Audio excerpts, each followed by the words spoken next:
ಆಮೇಲೆ ಫ್ರೆಂಡ್ಸ್ ಇನ್ನೊಂದು ಆ ಥರ ನಾವು ವಿಡಿಯೋ ಮಾಡಿ ಹಾಕಿದ್ದಕ್ಕೆ ನಮ್ಮ ಫ್ರೆಂಡ್ಸ್ ಏನಂತಂದ್ರೆ ಪರ್ಸ್ನಲಾಗಿ ನಂಗೆ ಮೆಸೇಜ್ ಮಾಡ್ಯಾರ. ಆ ಥರ ವಿಡಿಯೋ ಹಾಕೋದು ಒಂಥರ ಸೈಬರ್ ಕ್ರೈಮ್ ಇದ್ದಂಗೆ. ಅವರು ಕಂಪ್ನಿಯಿಂದ ಒಂದು ವೇಳೆ ಅವರು ಕ್ರಮ ಕೈಗೊಳ್ಬೋದು, ನಿಮ್ಮ ಮೇಲೆ ಏನಾರ ಕಂಪ್ಲೇಂಟ್ ಮಾಡ್ಬೋದು ಅಂತಂದು ಹಾಕ್ಯಾರ.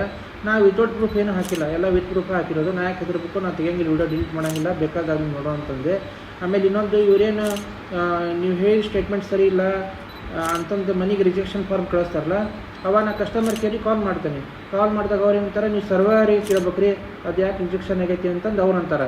ಆಮೇಲೆ ಸರ್ವರ್ ಕೇರ್ ಅಂತಾರೆ, ನಿಮ್ಮ ಹೆಡ್ ಆಫೀಸಿಂದ ನಿಮ್ಮ ಕ್ಲೇಮ್ ರಿಜೆಕ್ಷನ್ ಮಾಡ್ಯಾರ, ಯಾಕಂತ ನೀವು ಕೊಟ್ಟ ಸ್ಟೇಟ್ಮೆಂಟ್ ಸರಿ ಇಲ್ಲ, ನೀವು ರಾಂಗ್ ಸ್ಟೇಟ್ಮೆಂಟ್ ಕೊಟ್ಟಿರಿ ಅಂತಾರೆ. ನಾವು ಸ್ಟೇಟ್ಮೆಂಟ್ ಯಾವ ಕೊಟ್ಟಿರ್ತೇವೆ, 2-3 ತಿಂಗಳಿಂದ ಕೊಟ್ಟಿರ್ತೇವೆ. ಆಮೇಲೆ ಇನ್ನೊಂದು ಇಲ್ಲಿ ಮಜಾ ಏನಂತಂದ್ರೆ, ಅವ್ರ ಅಫಿಷಿಯಲ್ ಮೇಲ್ ಏನಿಂದ ಮೇಲು ಮೆಸೇಜ್ ಬಂದಿರ್ತಾವೆ. ಅದು ನಾನು ಮ್ಯಾನೇಜರಿಗೆ ಕೇಳ್ತೇನೆ, ನಾನು SBI ಜನರಲ್ ಇನ್ಶೂರೆನ್ಸ್ ಮ್ಯಾನೇಜರಿಗೆ ಕೇಳ್ತೀನಿ. ಅವ್ರೇನಂತಾರೆ, ಇಲ್ಲ ಹೆಡ್ ಆಫೀಸಿಂದ ರಿಜೆಕ್ಟ್ ಆಗೈತಿ ಅಂತಿರಲ್ಲ, ಮತ್ತು ಮೇಲ್ ಐ ಡಿ ಆಫೀಷಿಯಲ್ ಬಂದಾವಲ್ಲ, ಅದೇಂಗೆ ಆಫೀಷಿಯಲ್ ಮೇಲ್ ಐ ಡಿ ಬರ್ತಾವೆ ನಂಗೆ ಅಂತ ಕೇಳ್ತೀನಿ. ಯಾರು ಕಳ್ಸೋರು, ನೀವು ಕಳ್ಸಿರೋ ಅವ್ರು ಕಳ್ಸಿದ್ರೆ ಹೇಳ್ರಿ, ಅವು ಆಫೀಷಿಯಲ್ ಮೇಲ್ ಐ ಡಿ ಆಫೀಸಿಂದನೇ ಬಂದಿರ್ತಾವೆ, ಹೆಡ್ ಆಫೀಸಿಂದನೇ ಬಂದಿರ್ತಾವೆ, ನಿಮಗೆ ಅಪ್ರೂವ್ ಆಗಿದ್ದ ಅಮೌಂಟು ಅಂತಾರೆ. ಅಪ್ರೂವ್ ಆಗಿದ್ದ amount official mail I D ಅಂತ ಹೆಡ್ ಆಫೀಸಿಂದ ಬಂದಮೇಲೆ ಮತ್ತು ಹೆಡ್ ಆಫೀಸಿಂದ ಹೆಂಗೆ ರಿಜೆಕ್ಟ್ ಮಾಡ್ತಾರೆ ಅಂತ ಕೇಳಿ ಅವ್ರ ಕಡೆ ಉತ್ತರಲ್ಲ. ಏನು ನೀವು ಬೇಕಾದ್ರೆ ಕ್ರಮ ಕೈಗೊಳ್ರಿ, ಮುಂದೆ ಪ್ರೊಸೀಜರ್ ಹಿಂದೇನೈತೆ ಮಾಡ್ಕೊಡ್ರಿ, ನಮ್ಗೆ ಧಮಕಿ ಆಗ್ತಾನೆ ನಮ್ಮ ಮ್ಯಾನೇಜರ್.